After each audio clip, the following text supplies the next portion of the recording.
భారతదేశ ఆత్మ. ఈ సినిమా భారతదేశ పరమాత్మ. ఈ సినిమా ఈ దేశ ధర్మం. ఈ సినిమా ఈ దేశ ధైర్యం.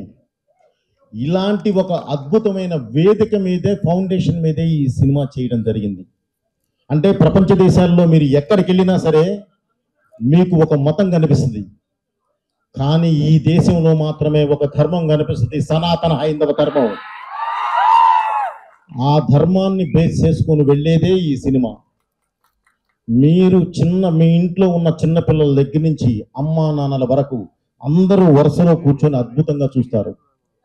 అది నా బాధ్యత, నేను మీకు ఇస్తున్న హామీ. సో ఇలాంటి సినిమా తీసినప్పుడు మీరు అడిగారు ఎందుకు ముంబై అని. Mumbai is a culture runway from movies. అది దేశానికి రాజధాని. మనం అక్కడి నుంచి, అంటే మూవీస్కి అక్కడి నుంచి కానీ మనం ప్రారంభిస్తే దేశం మొత్తం స్ప్రెడ్ అవడానికి అవకాశం ఉంటుంది. దేశం మొత్తం ఈ సినిమా చూడాలి అన్న కలతోని ముందు పబ్లిసిటీ స్టార్ట్ చేసి అక్కడికి వెళ్ళి మనం పబ్లిసిటీ స్టార్ట్ చేసాం. అది మెయిన్ ఎయిమ్. అండ్ ఇంకొక క్వశ్చన్ ఉంది. మా అందరికి మీరు ఏ డైలాగ్ రాసినా అది గూస్ బంప్స్ క్రియేట్ చేస్తూనే ఉంటుంది ప్రతిసారి మీ కాంబినేషన్.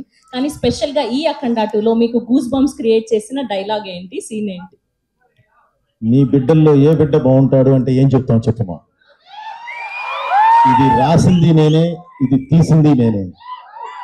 సో అది ఎంత ఇది చేసినా సరే దాన్ని ఒక ప్లాట్ఫామ్ ఎక్కించే విధానం ఉంటుంది సెల్యులాయిడ్ మీదకి.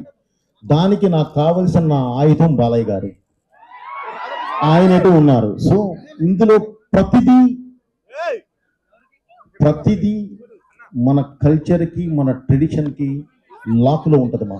సో అందువల్ల ఏంటంటే ప్రతి డైలాగు బాగుంటుంది ఇందులో. అసలు ఏది ఇది బాగుంటుంది, ఇది అది అనడానికి లేదు.